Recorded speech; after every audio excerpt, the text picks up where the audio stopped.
inside look at the black and gold from the head coach himself. Bill Cowher breaks down every Steelers game with Stan Savarin. We still can play a lot better, need to play a lot better. Watch the show made for Steelers fans. The Bill Cowher Show. Thursdays on FSN Pittsburgh.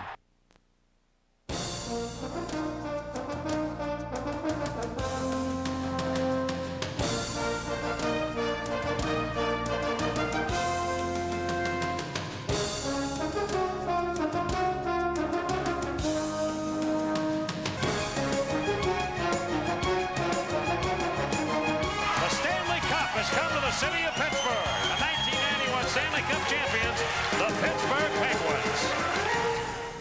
For the first 23 years of its existence, a dark cloud seemed to hang over the Penguins franchise. There were the tragic deaths of rising star Michel Briere and general manager Baz Bastien. There was a full-fledged bankruptcy. The team's first mascot, a live penguin, died of pneumonia. The first radio station to carry the team's games was WEEP, or WEEP, which is what Penguins fans mostly did when they watched their team play, especially in the 1983-84 season when the team managed just 16 wins. It's about as bad as it gets. I can recall snowstorms, and even when there wasn't snowstorms, being out there and 5,000 people not really cheering in the crowd. I was up and down between the minors and here, and it was almost like, as much as you wanted to play in the NHL, you almost didn't even want to come up. I mean, we had a pretty good team in the minors back then, and there was a speculation that our minor league team could have beat the Penguins. We saw, people sitting in the stands with bags on their head so that their buddies wouldn't see them on TV going to the games. It was embarrassing. It was tough to watch. There was speculation that the Penguins front office was trying none too hard to win because the team with the NHL's worst record would win the right to draft a precocious junior player named Mario Lemieux. All you had to do was look at the footage of the kid and see Mario when he was playing in junior and look at his numbers in junior. They still dwarf anything anybody else has ever done. It's funny when people try to compare a player to Mario and you look at the difference in the numbers. Just it's absurd, I mean, he was so far above everybody else. So were the Penguins angling to get Lemieux? I think so. I think we got some milkman in Toronto to come in and play net the last few games. They called Vincent Tremblay up, who they had acquired from the Toronto organization, and he wasn't very good, and we sent Roberto Romano down. And Roberto Romano had played well, but he wasn't like unbelievable at the end of that year or anything. He was good, but Vincent Tremblay was not very good. He wasn't an NHL goaltender. They used, I think, 65, 68 players that year. Were on the roster, went through the roster. So there was quite a lot of turnover and maybe a lot more the last couple of weeks. There was rumors of that they were just calling up guys so that they can continue to lose. But, when you got up here, the guys were still fighting. The guys were still battling to stay in the NHL and to make a mark in the NHL, and they knew if it wasn't here in Pittsburgh, someplace else. So in no way as a player did I ever sense that the team was tanking or in any way losing on purpose. It just didn't matter what we did. The puck ended up in our net. To be quite frank about it, they didn't have to do too much positioning because New Jersey and Pittsburgh were by far the worst teams in the National Hockey League. And we used to jokingly talk about the games that we would have with New Jersey, and we used to have what we would call the toilet bowl. And we would play those games, and whoever lost, of course, was the winner. And certainly you hoped at the end that you may be positioned to get that #1 pick. The Penguins were, and on June 9th, 1984, an excited Eddie Johnston, the team's general manager, made the official announcement that forever changed the Penguins franchise. Un premier choix de Pittsburgh, numéro 66, Mario Lemieux. And it didn't take long for his new teammates to realize Lemieux's greatness. The first camp, just the way he was able to slow the game down, dictate the pace of the game, slow it down, pick it up, use all his players, be able to put the puck exactly where he wanted to. And I heard all about this Lemieux guy coming in. It's supposed to be the greatest thing. And I said, oh, I'm going to smoke this guy. I'm going to line this guy up. I'm going to teach this rookie something. And I remember I had him lined up at center ice, and he pulled a 360 move on me. I think I went face first into the ice, and that's when I realized this guy's special, and I need to back off and play it safe whenever Lemieux's on the ice. First game, first shift, baby. And there is Mario Lemieux, and he is off, racing it all alone. Lemieux, his first shot on goal, and he scores!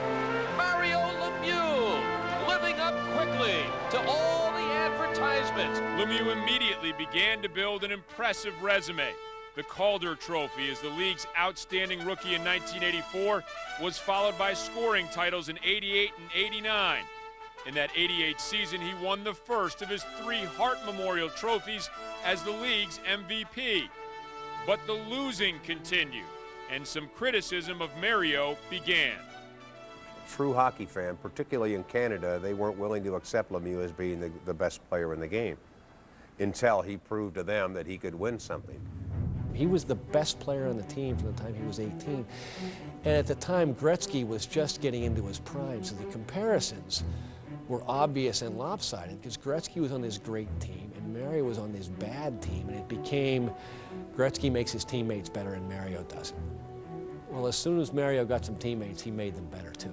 I knew that he was criticized in Canada and places like that for not winning, which I always thought was a joke, because, you know, it takes a team to win. I knew it was going to take time. You're coming to the worst team in the NHL, and it takes a few years to get some good draft picks and get the guys involved in the organization, and just told myself to keep working at it, try to rebuild the team as quick as possible, and once I would get my chance to get in the playoffs, I would take advantage of it. The pieces to build around Lemieux came slowly. Brilliant defenseman Paul Coffey was added in a trade in 1987, and goalie Tom Barrasso came the following year. Young forwards Kevin Stevens, John Cullen, and Mark Recchi were developed within the organization. And on December 5th, 1989, Craig Patrick was hired as the team's coach and general manager. I thought there was a good foundation to be a success. You got Mario, you got Tom Barrasso, you got Paul Coffey, some guys that weren't as well known at the time, like Kevin Stevens and Mark Recchi.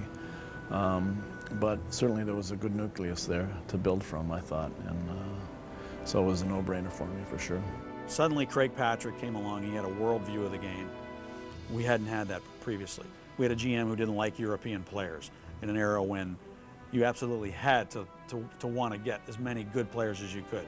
You had Yari Curry in Edmonton, and you had a GM in Pittsburgh who didn't like Europeans. You know, so Craig Patrick comes along, and now he's got a world view of the game. I remember sitting at the press conference and seeing him up front and knowing they made a management change and thinking, what's Craig Patrick doing here? Because certainly the Penguins would not hire someone like Craig Patrick, who came in as a professor of hockey. And I think that was, there were a number of turning points. There were little turning points, and that certainly was one. But as the Penguins proved, they still weren't ready to win. The Penguins went into the final game of the 1989-90 season needing a single point to make the playoffs. But under the rules of the day, they failed to get it, losing to Buffalo in overtime on a fluky goal by Uwe Krupp. I remember going out to dinner after that game with some teammates, and I remember the feeling I had in my gut was I've never felt like that before. That was as heart-wrenching a loss as I've ever had playing hockey. And it was kind of good in a way. I think we needed to lose like that to learn how to win. I know that's kind of a cliche, but it's so true. We had a pretty good team that year too, and you know, fluky goal like it happened. But you know, when you sit down, and everything happens for a reason, and maybe, you know, maybe there was a reason for that, and you know, it did get everybody eager and ready for the next training camp.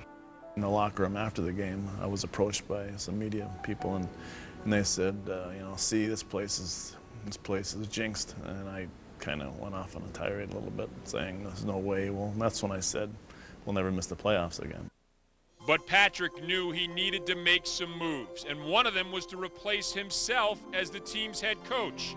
His target, Badger Bob Johnson.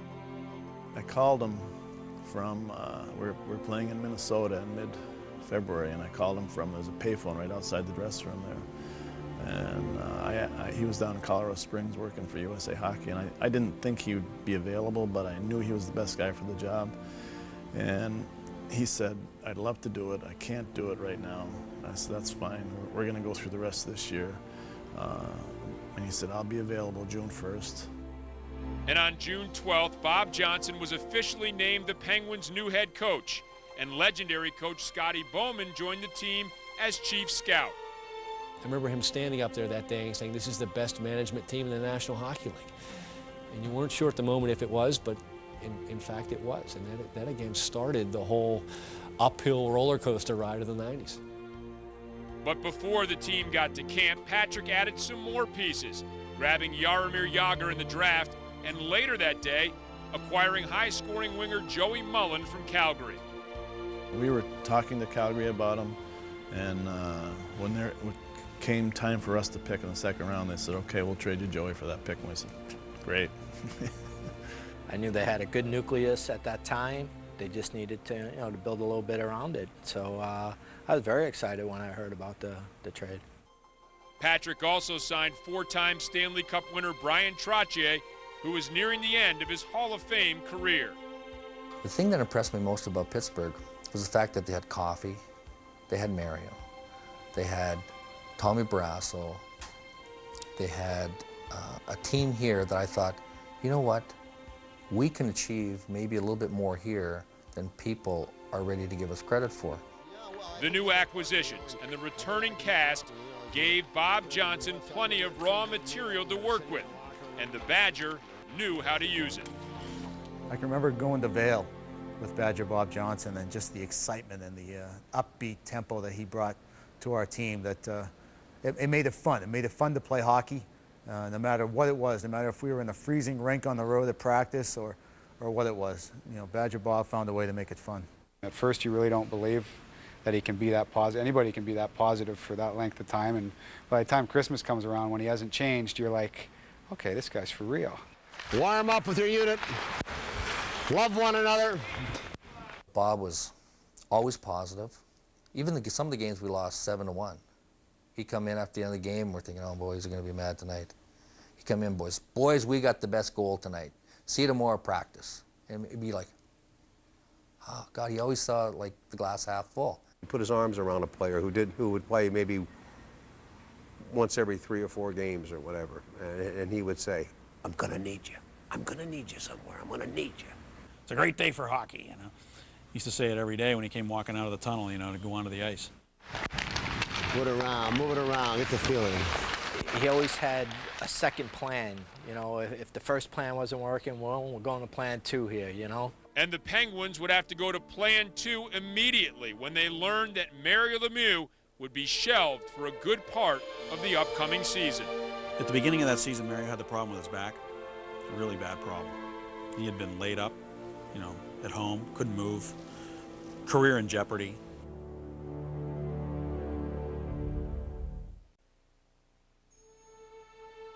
Even with a new group of players and a new coach, the Penguins weren't thinking about a Stanley Cup going into the 1990-91 season. Just reaching the playoffs was a more realistic goal. The whole idea was just making the playoffs. The team had missed the playoffs so many times in the 80s, 6 or 7 years in a row, that merely getting in was the goal, and the championship was something you didn't even think of. And any thoughts of a cup seemed even more remote with the absence of Mario Lemieux. Complications from back surgery held him out of the first 29 games of the season. I thought my career was over. I was in bed for 3 months after the first surgery with a staph infection. I couldn't walk to the bathroom. Literally, I was in bed for 3 months and didn't know if I was going to walk again, and that was a scary moment in my life. I can remember Badger Bob referencing that and just saying, hey, he's not going to be here. What are we going to do? Let's move forward. When it came down to it, we needed Mario, obviously. When it came down to push came to shove, he was the guy that got us over the top, and always did. But we had a lot of guys that felt that they could fill the role and fill that void that he left. We were just starting to enter into that era with him that he was in sometimes he wasn't. It was, kind of the best kept secret. We didn't know half the time, until the start of the game whether he was in and out. But it did help our team to kind of figure out, how can we get ourselves a little bit better without having him in our lineup. It gave some younger guys opportunities to really step up and step into roles that maybe they wouldn't have had if Mario was there throughout the whole season. The players who stepped up the most, the young trio of Recchi, Cullen, and Stevens. They were called the option line because they were all playing out their options. Badger thought it was because they had a lot of options on the ice. He didn't realize why we called them that at first. Me, Cully, and Artie had a, Kevin Stevens we had a good time, and that's obviously that was an opportunity we might not have had if we had a full lineup at the time. Those guys were incredible. They really carried the team, and Johnny Cullen was an unbelievable passer.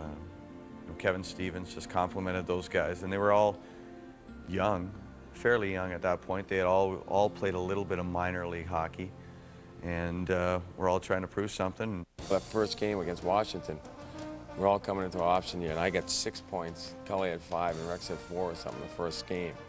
They get 6 points in one game. It was like one of those things that started out pretty good. So that was fun. Those guys really played well, and they were really driven, and they were, I never seen 3 guys fight amongst themselves so much on the line before. They were very competitive on what they were doing, and extremely vocal to each other on and off the ice. We criticized each other to death, if I didn't give Johnny the puck where he wanted it was like, the end of the world, There was some good yelling and screaming on the bench, and didn't you see me? How didn't you see me? What were you thinking there? And but as soon as the game's over, nothing was ever held over, and to this day, we're still all best friends. Meanwhile, GM Craig Patrick remained busy, getting defenseman Gordy Roberts from St. Louis and forward Yuri Urdina from Calgary. And in a move that paid big dividends, he acquired defenseman Peter Taglianetti and future Hall of Famer Larry Murphy from Minnesota. You never know when you trade for somebody how they're going to fit in with your people and with your character and all that. So I didn't expect him to be as good as he was. No, he was far better than I anticipated. Larry Murphy, everyone knew he was good, but no one realized, at least on our team, realized how good he truly was till he came to our team. So a solid team was in place when Lemieux returned to the ice in January. I was watching the team every game, and the team was playing well. We had some players stepping up. We've been trying to kind of tread water. We've been doing pretty well, scoring a lot of goals, maybe playing 500 hockey, but he was the guy that was going to get us over the top and really put that stamp on this hockey club. We were a pretty well-oiled machine by that time, and he just came in and took us to another level. But it wasn't enough, and so Craig Patrick swung a blockbuster deal that changed the course of hockey in Pittsburgh.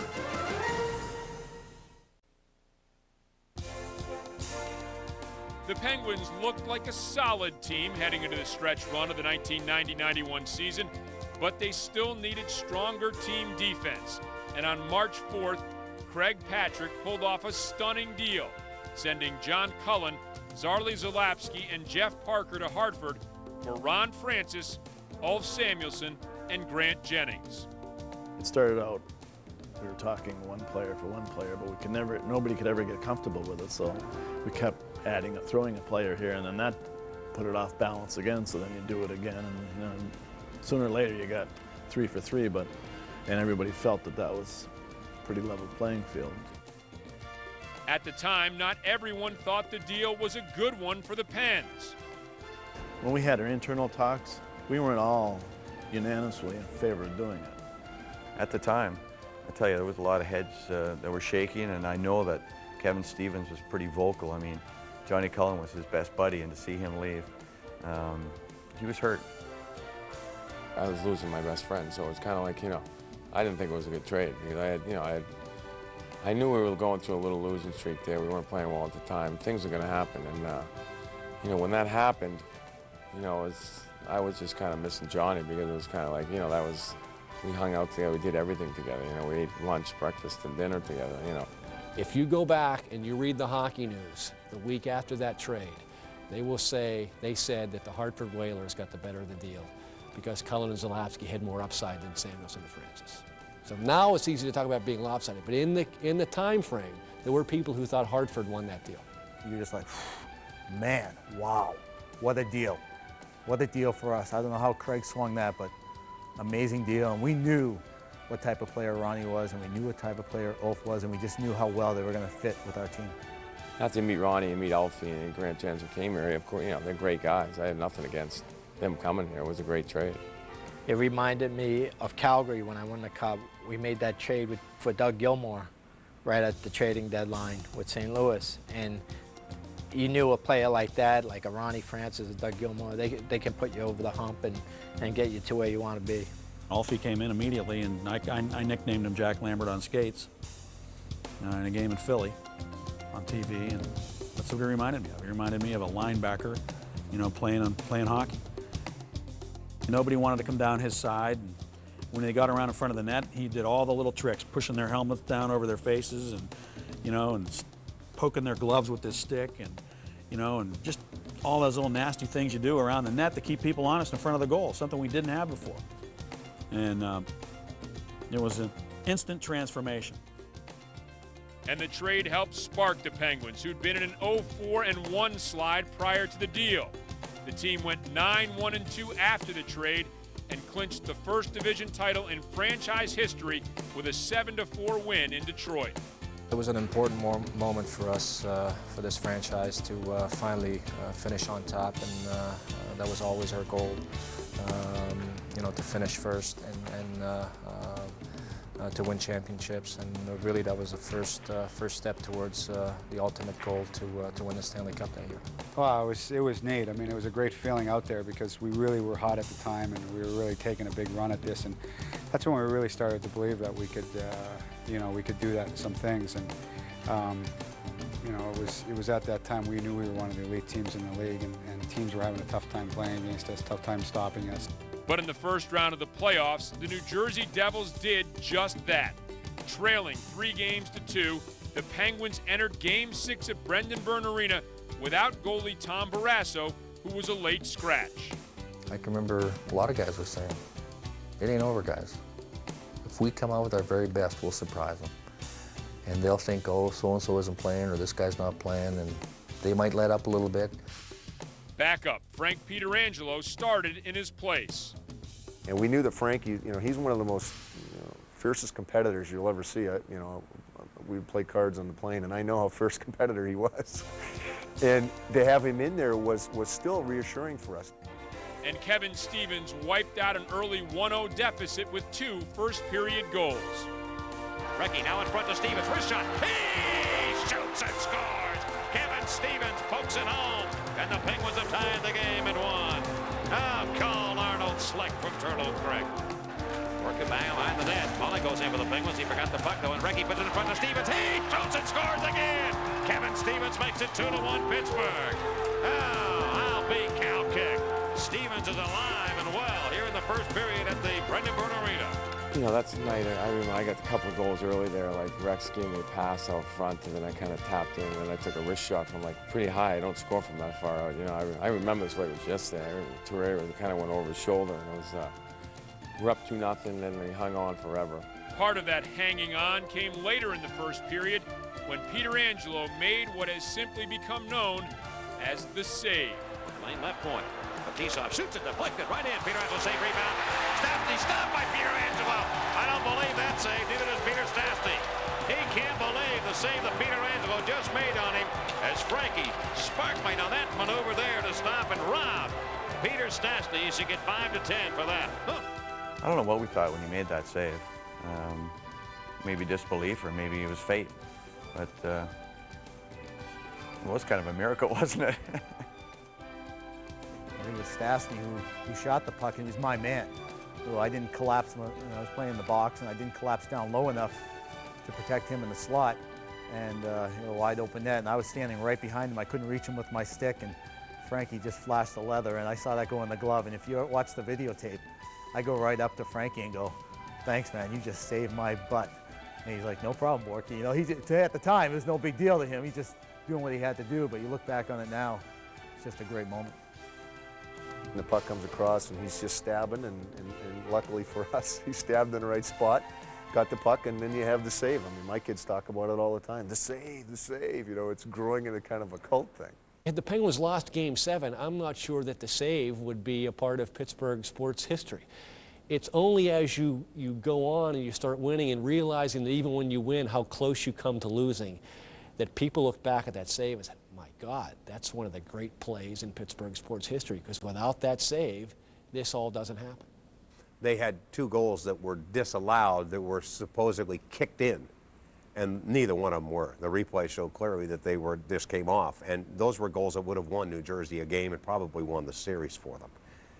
But when that happened, then you start to think, and then Peter Angelo save, and you start saying, you know what, this is possible. And I can remember talking with Paul Steigerwald and talking to guys and saying, hey, we got a chance here. We can literally have a chance to maybe win a Stanley Cup. That Game 6 in Jersey, well, you know, to me that was the biggest game I've ever played in my life, you know.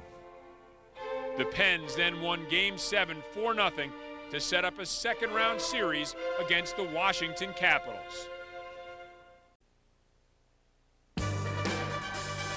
The Penguins dropped Game 1 of their Patrick Division Finals series against Washington and were on the brink of going down 2-0 at home when an unlikely hero, Randy Gillen, scored a goal late in the third period to tie the game at 6. Randy Gillen hadn't played for like, you know, 2 periods. He used to go and take face-offs and he'd come off, and the game was like, and they got a delayed penalty, and Randy saw that he was sitting near the end of the bench. You know, everybody was standing up because some action was going on over here. And he jumped on the ice. Like, he would never jump on the ice in that play. Like, he jumped on the ice, so Barrasso came up. He jumped on the ice for the extra guy. He came in, he put a backhander, and, you know, he just grabbed the rebound. That was like with a minute left, and we tied it. And Stevens delivered the game winner in overtime. About 2 weeks before we were playing Montreal, we had the same play. We were going in on, it was a 2-on-1. We were going on a 2-on-1. I was on the left side, and he was on the right side. He goes to take a slap shot, and he fakes the shot. And then he slides it over to me. He did it in Montreal, and I thought he was shooting it. And I went to the net, and he said, Kevin, next time, you know, I missed the pass. He rolled by me because I had my head down going to the net. He said, next time we get a 2-on-1 like that, keep your stick down because I'm going to pass it. I'm going to fake the slap shot like he did, and I missed it against Montreal in the regular season. And we had the same play that happened against Washington. I said, I knew it right when he was coming. I said, when I saw him go to fake the shot, I said, I just put my stick here. He put on my stick, I shot in the open net. You know, I was like, it's good how things work like that. It was like, because, you know, when we came down, I knew exactly what he was doing. And then, you know, the net got us going a little bit. The Penguins won the next 3 games to advance to the conference finals against the favored Bruins. Games 1 and 2 were scheduled for Boston Garden, a smaller rink in which the Penguins had won just 6 times over their last 50 games. I mean, it was a small arena, which for me was good. I don't more space, more problems catching guys. You know, the smaller it was, the better it was. But we weren't a team that really was built for a lot of. We were physical when we needed to be, but we were more run and gun, just open the doors and let them go. And that rink doesn't lend itself to that. But Badger went in there and he measured the size of the rink. He took a tape measure out onto the ice one night before a game. And, you know, everybody saw him out there doing it. And in a way, that was Badger's way of just, I don't know what he was doing, but it was just his way of kind of creating a different level of awareness of what it was we were doing out there on the ice. I wanted to know how wide it was and how long it was, and, you know, kind of laid it out for us and said, listen, it's not that much different. It looks that much different, especially because the crowd is right on top of you. He also noticed that the benches were too low. Like the visiting bench was lower than the home bench. And he said, guys' legs are getting cramped, and they sit and their legs are tight, and the lactic acid is building up in their legs, and, you know, we need a higher bench. For some mysterious reason, the heat's on in our locker room, and they can't shut it off, and we're in the middle of May, and I mean, it was roasting in there, and, you know, we're trying to buy little mini air conditioners and sitting out in the hall because it was cooler. I mean, all that kind of stuff made it really fun. But the series quickly gained a more contentious edge. The Pens lost Game 1, and in Game 2, the Bruins were granted a rare 5-on-3 advantage late in regulation. They tied the game, then won it in overtime, and Kevin Stevens had seen enough. He predicted that the Penguins would win the next 4 games. I was mad. I was pretty frustrated after we lost Game 2, so, you know. But the guys, you know, they kind of stood by it. They didn't really say anything. I thought, you know, I thought I said something stupid there for a minute, you know. I mean, but the guys really didn't. They liked it. They kind of threw off, and it kind of worked. He's so competitive with things and so very vocal with his opinions as well. So I think, it was a great thing. We needed that kind of kick in the butt. And when that big Artie stood up and said that with that baritone voice of his, you just went, holy cow, he's dead serious.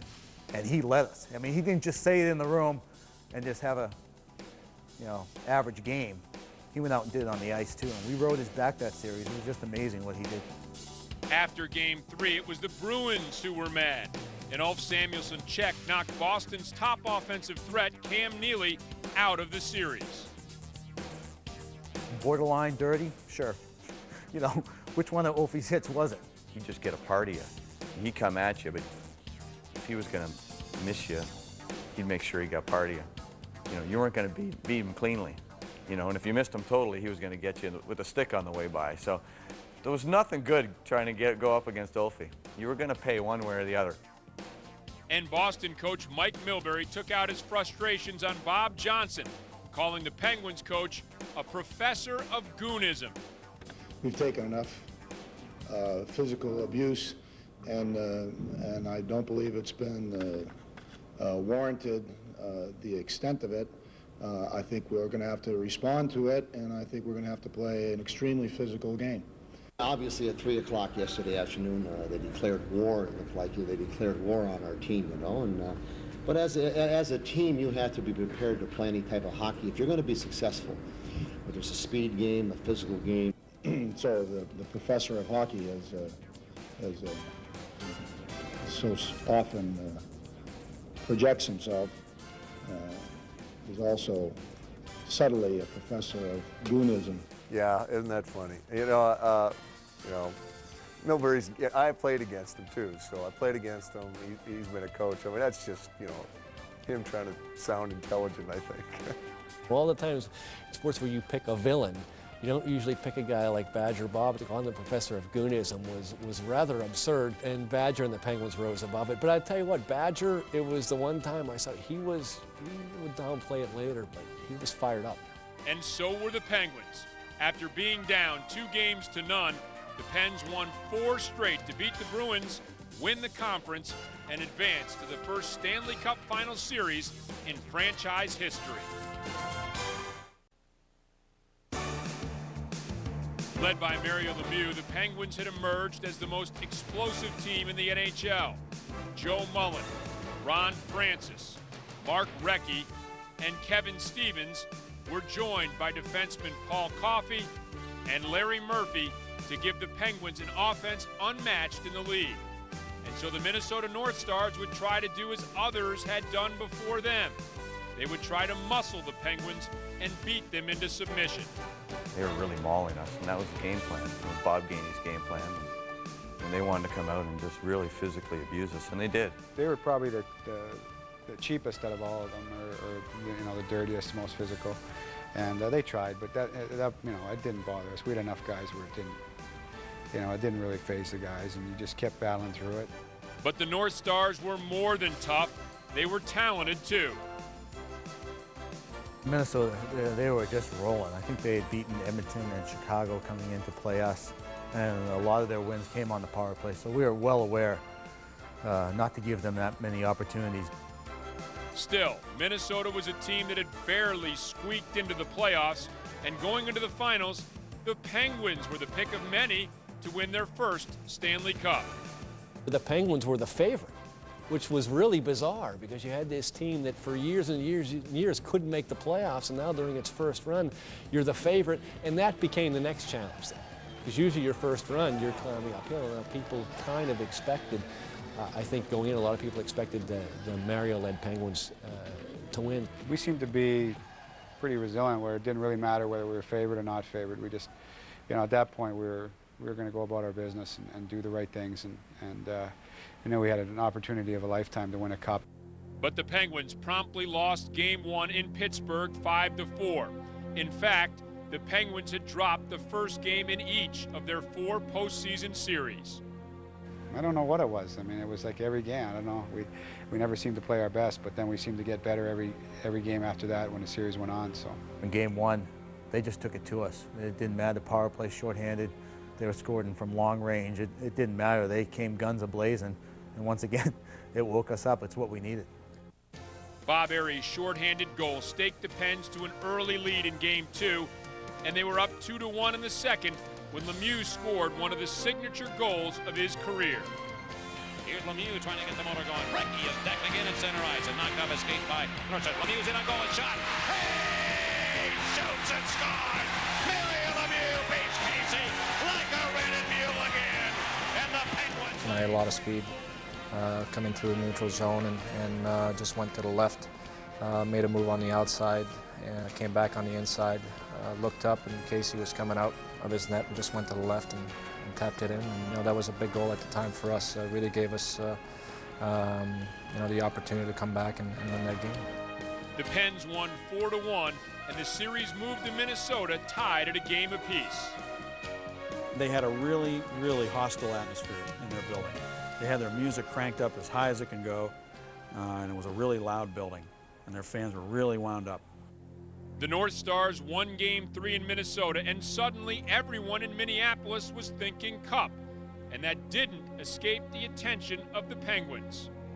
And we had heard in the newspaper that players were talking about what size ring, what size diamond they were going to have in their ring. They were talking about the parade route that the Minnesota Twins had used when they won the World Series. That was it, man. That's all we needed to hear. And those articles that were in the paper were posted right on our blackboard. All the quotes were there, and they never won another game. We went on to win 4-2. And they got no ring, and they got no parade. But they very nearly did. The Penguins were nursing a 1-goal lead late in Game 4 when the North Stars caught a break. I was playing a lot in the end of the games when we were up. And I went out, Tenorti had the puck, I was chasing him, he went to turn, I went to lift his stick, and then he turned the other way, and I came up and clipped him in the chin or somewhere like that. And in those days, any blood was an automatic 5-minute penalty. So I get a 5-minute penalty, and at that time I'm real nervous, almost to the point like, thinking Billy Buckner, listen, if they come back and win this and we lose the series, we're moving out of town, honey, because this is not a place we want to be living.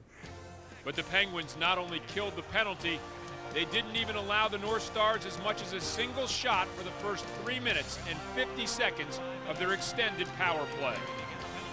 And you wanted to have quick shifts. You didn't want to be on the ice too long, realizing that on a 5-minute kill, you're going to have to go.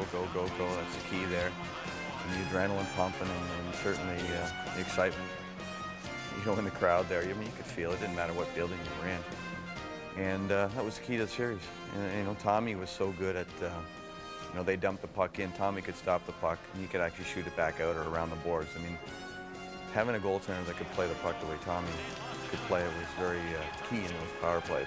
We had done a pretty good job, and Tommy had done a pretty good job of keeping their power play pretty quiet, and that was just signified, basically the whole series was, when we were able to do that. Without a doubt, that's the turning point.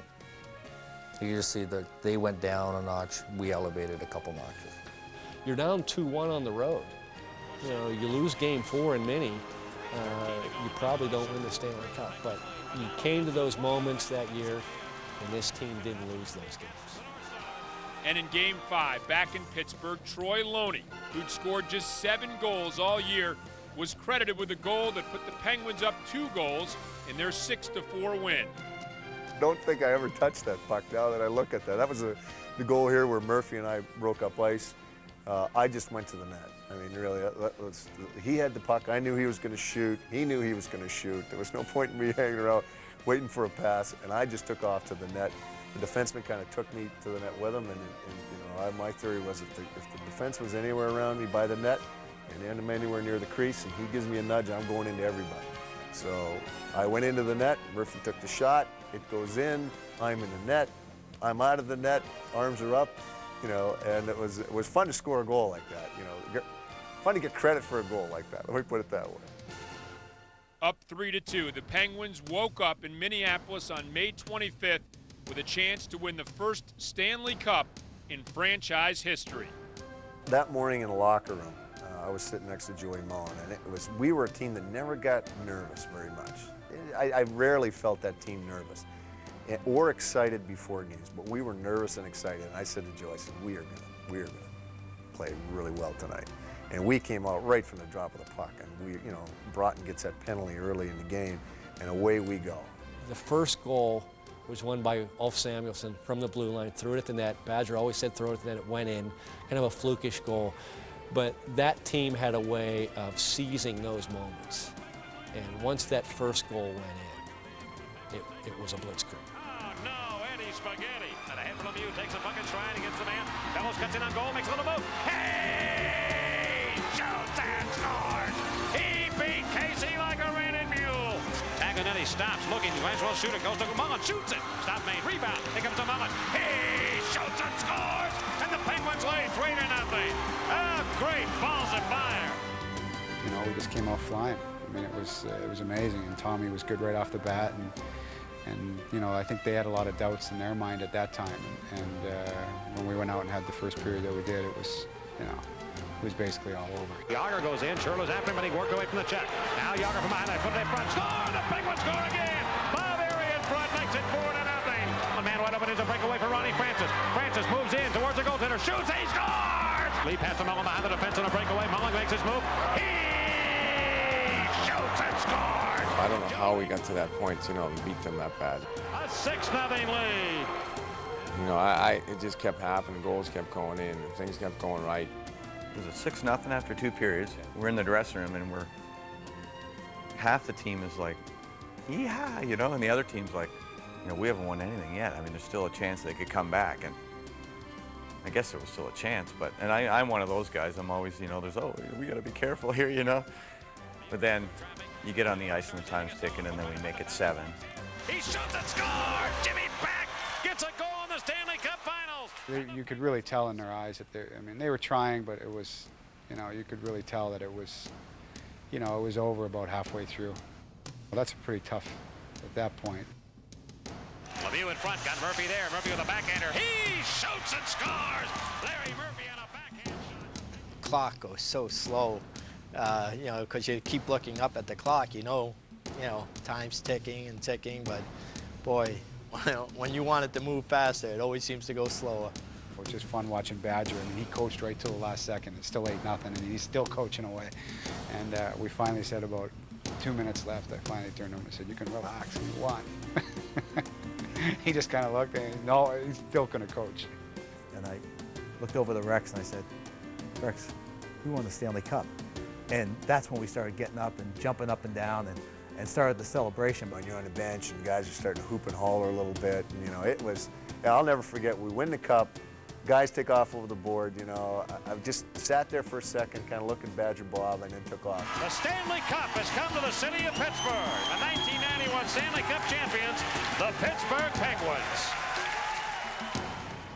The Penguins celebrated on the ice and in their locker room, but nothing could prepare them for the party that was breaking out back in Pittsburgh. Bobby, what's it like? How you just tell me? It's unbelievable. I can't put it into words, can you? Can you do it? I can't believe it. To everybody that stuck by us, this is unbelievable. It's the best feeling I've ever felt. I cannot believe this. To everybody back home, yes! Yes! Guys are pouring champagne on your head in the dressing room. Bob Johnson's handing out hats and, you know, making these semi-quasi speeches, and we're whooping and hollering. Families are coming in. Wives are crying. Mothers are crying. Mario's mom's in there. And Mr. DeBartolo comes in. He's a frail little old guy, and I grabbed him. Oh, be careful, don't break him. And you know, you don't know how much. You can't put into words how much. Just excitement, energy, spontaneous, and I'll just look at you and you look at him, and, wow, you know, because you know. You just want to scream and yell with excitement because it's just the moment to do it. It's celebration time. The party began in Minnesota, but it didn't end until well after the team arrived back in Pittsburgh. I remember flying back from Minnesota and the pilot was saying, "I need to warn you guys, there's 5,000 people at the airport." And we're like, "Oh, great, 5,000 people." 10 minutes later, "New report, guys, there's 10,000 people at the airport." And it kept going up, 20,000, 30,000, 40,000. The pilot kept warning us there was a lot of people there. And we're thinking, oh, he must be jagging us a bit, he must be kidding us around. But when we came off that plane, never in a million years would I have thought there was that many people waiting for us at the airport. Just going through the airport, seeing all the flags and towels and faces and the screaming, it was like, I don't know, like the Beatles just showed up in London, you know? The impromptu party, held by an estimated 40,000 fans at the airport, gave way to a formal Stanley Cup celebration at Point State Park.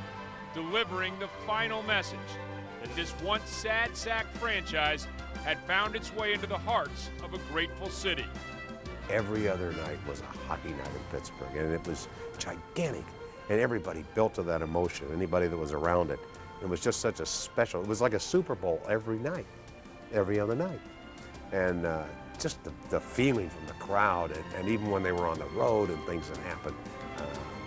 I wish everybody could experience that. And you gotta realize this is over a span of 6 to 8 weeks. So this is like, you're locked in, and everybody was. It was an improbable run for the Penguins, from not making the playoffs to winning the Stanley Cup championships, a year that cemented the reputations of Mario Lemieux, GM Craig Patrick, and coach Bob Johnson as the Penguins raised the cup in '91.